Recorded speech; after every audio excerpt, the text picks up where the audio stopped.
So in 2019, I gave a talk at a United Israel conference in Charlotte, North Carolina. I didn't know anything. I'd never heard the name Shapira, but I was pleased that you came to that conference.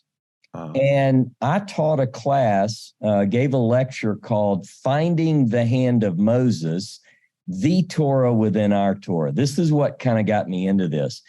And it was all about the mysterious references, I understood it, in Deuteronomy 31, verse 9, and Deuteronomy 31, verse 24 through 26, where it says that Moses wrote this Torah, HaTorah Hazot, unto the very end.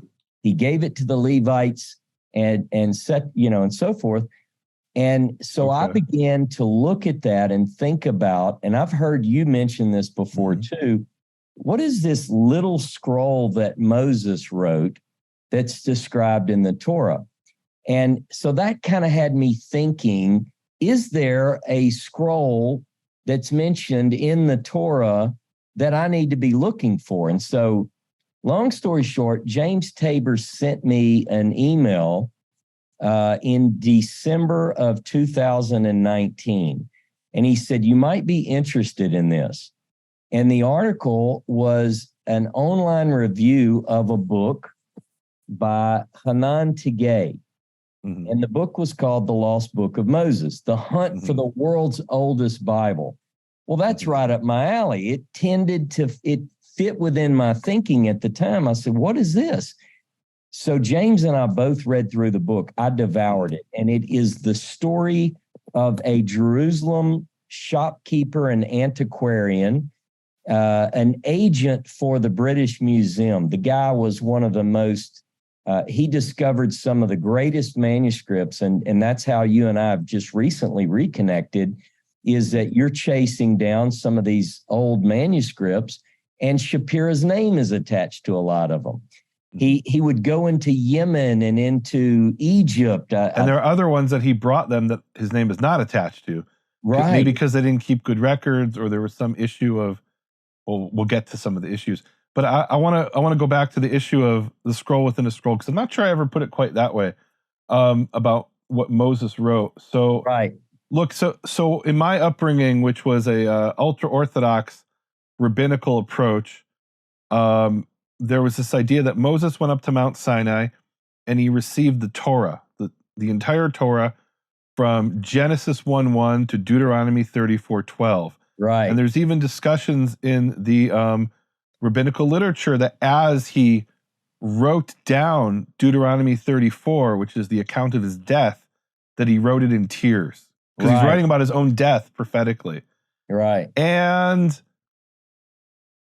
that doesn't make a whole lot of sense. And there are even rabbis in the Middle Ages who say, yeah, that's the story we were told, but come on.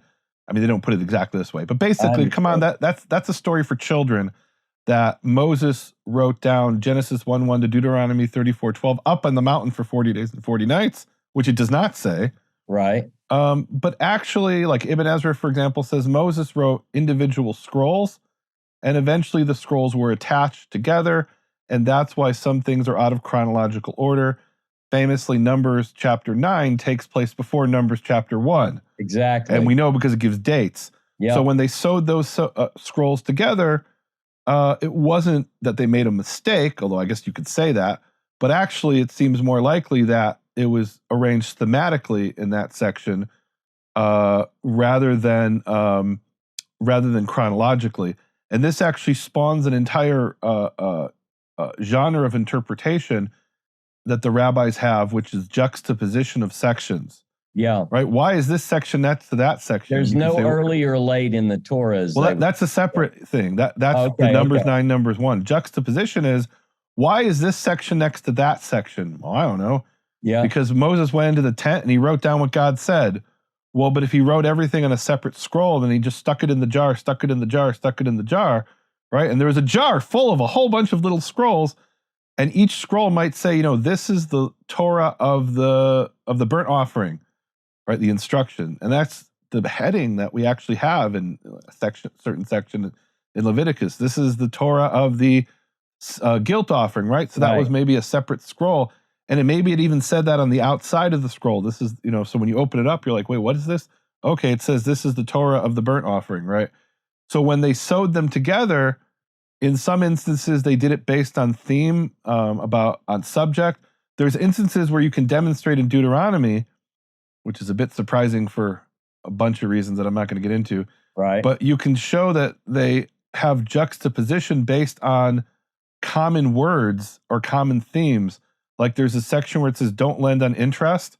And the commandment immediately after that is, don't bring the price of a dog into the temple.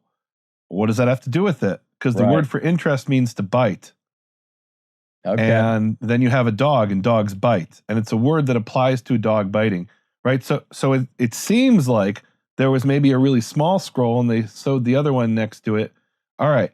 So when it says Moses wrote it says Deuteronomy 31:24, and it came to pass when Moses finished writing all the words of this Torah, this instruction, upon a book until their completion. So what does that refer to? Does that refer to the book of Deuteronomy? Does it refer to the 5 books of Moses, right, from Genesis 1:1? And what you're suggesting is maybe it doesn't even refer to the entire book of Deuteronomy. Is that right? That's correct. And just briefly, just to touch it, what it made blasphemy. I know. All right, go ahead. No. But what really took me back was reading. He completed it to the very end. Mm-hmm. And I thought, wait a minute, whoa. That's chapter 31. It continues for 3 more chapters. Okay, so you get it now. Yeah. So then it caused me to really look. And part of my book and part of my lecture at the time, I wasn't right. I didn't know who Shapiro was. I was writing a book called Finding the Hand of Moses. What did Moses write? Because the other thing that was really getting my attention is that throughout the Pentateuch, if you look, of course, we don't meet Moses until Exodus, obviously. But the only place where first person is used is in Deuteronomy, and not all of Deuteronomy. I think Moses is mentioned some 700 times roughly, which indicates a third person. Anyway, this is what got me thinking, is there something which records something within the Torah that Moses actually wrote? That's what really drove me. And so Tabor sent me this article. And the article was about Hanan Tegay's book. And so I thought, well, let me check this out.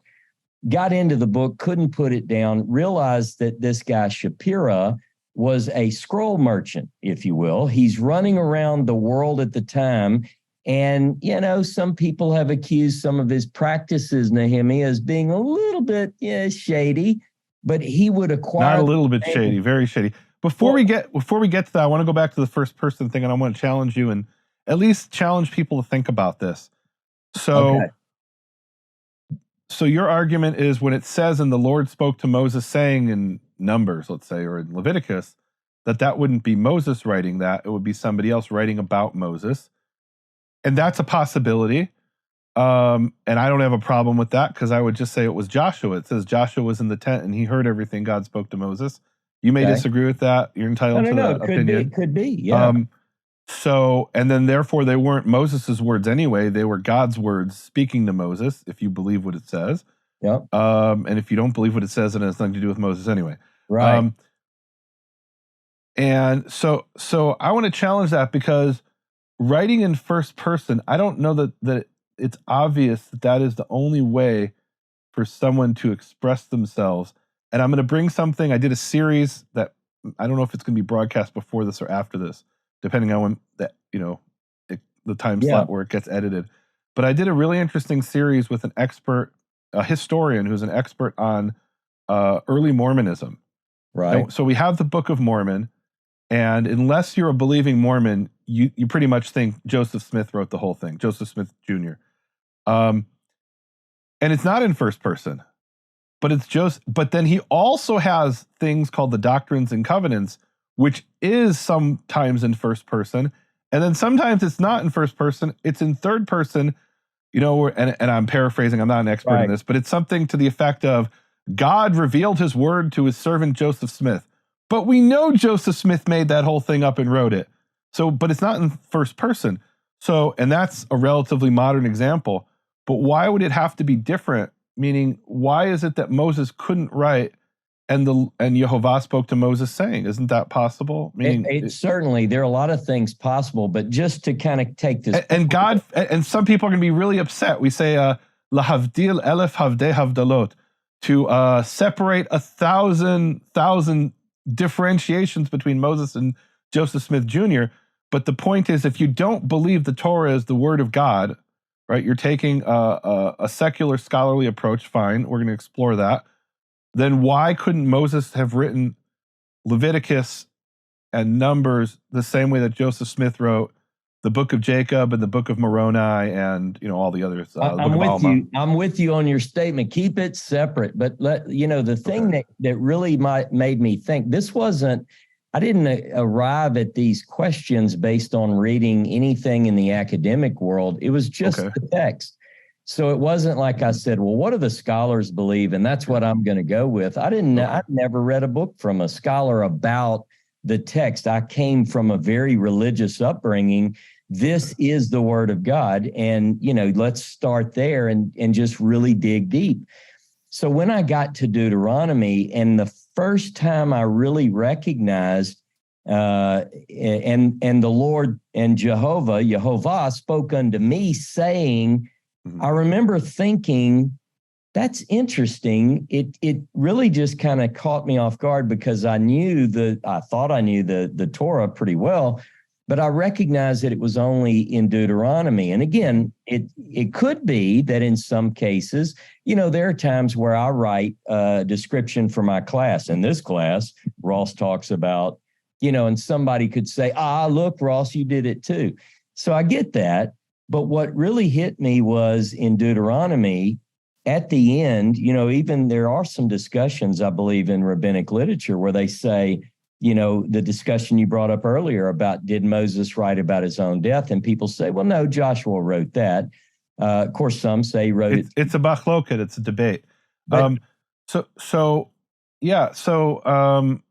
what was I going to say now? I forgot. All right, keep going. Sorry. So Deuteronomy 34, begins, Deuteronomy 1 begins, these are the words which Moses spoke on the other side of the Jordan. At least that's the way I would translate it. And so it seemed to me, and this doesn't take anything away from the sanctity of the text, but it struck me as something which another scribe, Joshua, I don't know, someone else wrote, because it's describing presumably from west of the African Rift, events that transpired east of the Rift. Right. Okay, and I'll play the devil's advocate again. Okay. There used to be a country called the Hashemite Kingdom of Transjordan. Yep. Why was it called Transjordan? Because it's on the east side of the Jordan, right, opposite the land of Israel, what they call the British Mandate of Palestine. So it's entirely possible to sit in the eastern side of the Jordan River and call yourself Ever HaYarden, Transjordan. Yeah. But I hear what you're saying. You're raising interesting questions and valid questions. And these are definitely something to think about. Jews don't have a problem asking questions, especially when they're asked in faith. Meaning, if they're asked to, like, hey, let's undermine the Bible, well, Jews aren't comfortable with that. Well, that's right. I'm out if that's the case. Yeah. Well, but if they're asked in the sense of, hey, we want to understand what's going on here and understand the text better, and, because maybe you might say, hey, there's a contradiction. Moses died on Mount Nebo and never entered the land, yet it says he wrote it in Transjordan, meaning the western side of the Jordan from where the Israelites were. Well, that doesn't make sense. What did he... swim across the Jordan, write the scroll, and then run back, right? So you're asking what I think are really valid questions and interesting questions. Yeah, and without belaboring, because this is a very detailed discussion, and again, these are questions that come to my mind as I read, in the desire to understand the Word of God.